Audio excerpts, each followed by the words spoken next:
নমস্কার বন্ধুরা, আজকের ভিডিওয়ে আমি একাদশ শ্রেণী প্রথম সেমিস্টার অর্থাৎ সেমিস্টার 1 এ সংস্কৃতে সন্ধি যে বিষয়টা রয়েছে সেটা সম্পর্কে তোমাদেরকে আলোচনা করে দেব। তো বন্ধুরা, আজকের ভিডিও তোমরা প্রথম থেকে শেষ পর্যন্ত কোথাও স্কিপ না করে মন দিয়ে শুনবে। আশা করছি তোমাদের সংস্কৃতে এই যে সন্ধি সম্পর্কে আজকে আমার ভিডিও অনেকটাই কাজে লাগবে।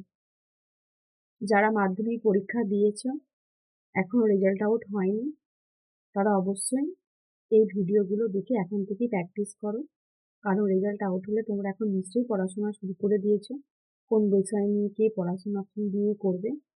তাই যারা সংস্কৃত সাবজেক্টটা তোমরা নেবে তারা অবশ্যই এই দ্বাদশ শ্রেণী প্রথম সেমিস্টারে সংস্কৃতের সন্ধি যেটা আমি নিয়ে এসেছি আজকে মন দিয়ে দেখে নাও। আর ভিডিও শুরু প্রথমেই বলে নিই, যারা আমার চ্যানেল সাবস্ক্রাইব করোনি তারা প্লিজ আমার চ্যানেলটা সাবস্ক্রাইব করে আমার পাশে থেকো। এছাড়াও যদি তোমাদের অন্য কোনো বিষয়ে কোনো প্রশ্ন জানার থাকে আমাকে অবশ্যই কমেন্ট বক্সে কমেন্ট করে জানিয়ে আমি চেষ্টা করব সাধ্যমতো তোমাদের প্রশ্নের উত্তর দিতে। তাহলে এই যে সন্ধি, সন্ধি জিনিসটা কি তোমরা আগেই পড়েছো। সন্ধি জিনিসটা কি না, সন্ধি কি বা কাকে বলে?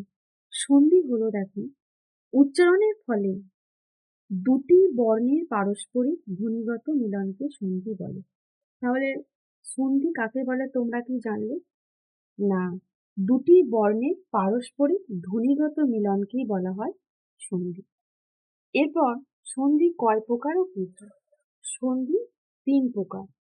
যেমন দেখো, স্বর সন্ধি, ব্যঞ্জন সন্ধি এবং বিসর্গ সন্ধি। তাহলে সন্ধি কাকে বলে তোমরা জানলে, দুটি বর্ণের পারস্পরিক মিলনকে সন্ধি বলে। এবার এই সন্ধি 3 প্রকার: স্বর সন্ধি, ব্যঞ্জন সন্ধি এবং বিসর্গ সন্ধি। এবার তোমাদের স্বরসন্ধি কাকে বলে? স্বরসন্ধি, দেখো, স্বরবর্ণের সঙ্গে স্বরবর্ণের মিলনকে বলা হয় স্বরসন্ধি। এটা তোমরা আগে যখন নিচু ক্লাসে অর্থাৎ 5-এ, 6-এ, 7, 8, 9, 10 এই ক্লাসগুলো যখনই তোমরা ব্যাকরণ বাংলায় পড়েছো তখন এই স্বরসন্ধি কাকে বলে তোমরা শিখেছো। সংস্কৃতেও কিন্তু এই স্বরসন্ধি জিনিসটা একই আছে, স্বরবর্ণের সঙ্গে স্বরবর্ণের মিলনকে স্বরসন্ধি বলা হয়। এরপরে স্বরসন্ধির কয়েকটা উদাহরণ দেখো, যেমন দেয়া আছে: দক্ষিণ যুক্ত অরণ্যে, দাক্ষিণারণ্যে; লোকযুক্ত অপবাদ, লোকাপবাদ; কৃতযুক্ত অর্থ, কৃতার্থ; পরযুক্ত অধীন, পরাধীন। এগুলো তোমরা অন্যান্য নিচের ক্লাসগুলোতে পড়েছো। এরপর আমি তোমাদেরকে ব্যঞ্জন সন্ধি কাকে বলে সেটা নিয়ে উদাহরণগুলো আলোচনা করে দেব।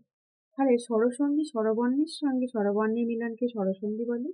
ব্যঞ্জন বর্ণের সঙ্গে ব্যঞ্জন বর্ণের অথবা ব্যঞ্জন বর্ণের সঙ্গে স্বরবর্ণের মিলনকে ব্যঞ্জন সন্ধি বলা হয়।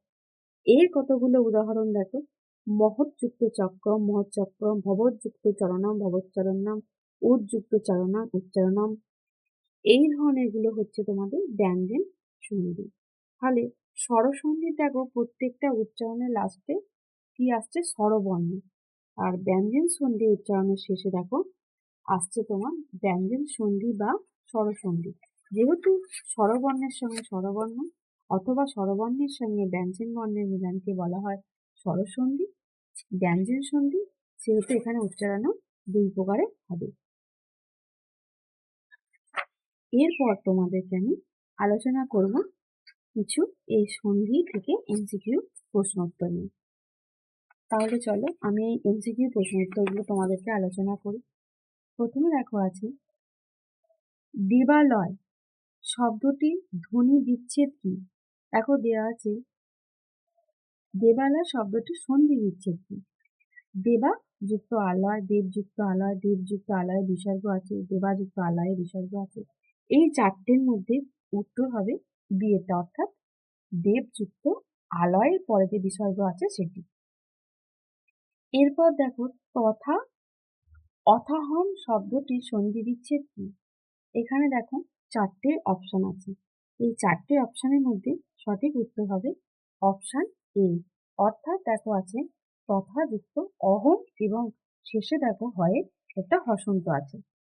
এরপর শ্রীশ পদটি সন্ধি বিচ্ছেদ কি?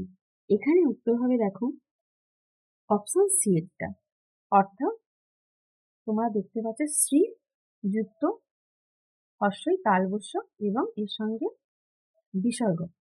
এরপর দেখো বিধুদয়, এই যে পদটা এর সন্ধি বিচ্ছেদ কি? অর্থাৎ 4 তোমাদের উত্তর হবে দেখো অপশন ডি এরটা। এরপর 5 দেখো দেবেন্দু শব্দের সন্ধি বিচ্ছেদ কি? এখানে তোমাদের উত্তর হবে বি এর উত্তরটা। বিয়ে তোমাদের কি আছে না দেবচিত্ত ইন্দ্র। এরপর দেখো গঙ্গর্মী, এই পদে সন্ধি বিচ্ছেদ কি? এখানে আছে দেখো গঙ্গ যুক্ত উর্মি, গঙ্গা যুক্ত উর্মি, গঙ্গ যুক্ত উর্মি এবং গঙ্গা যুক্ত উর্মি। এর উত্তর হবে দেখো অপশন ডি, অর্থাৎ গঙ্গা যুক্ত উর্মি। এরপর দেখো দেবর্ষি, এই পদে সন্ধি বিচ্ছেদ কি হবে? এখানে উত্তর হবে দেখো অপশন বি এরটা, অর্থাৎ দেব যুক্ত ঋষি। এরপর দেখো জলদ, এই পদটি সন্ধি বিচ্ছেদ কি? এর উত্তর হবে দেখো অপশন সি, অর্থাৎ জলযুক্ত ঘয়ে বিসর্গ। এরপর দেখো আছে গঙ্গোৎকম, এই পদে সন্ধি বিচ্ছেদটা কেমন ভাবে হবে? এর উত্তর হবে দেখো অপশন সি, অর্থাৎ গঙ্গা যুক্ত উৎকমন। এরপর দেখো শীতার্থ, এই পদটি সন্ধি বিচ্ছেদ কি হবে? অপশন বি দেখো শীত যুক্ত ঋতু।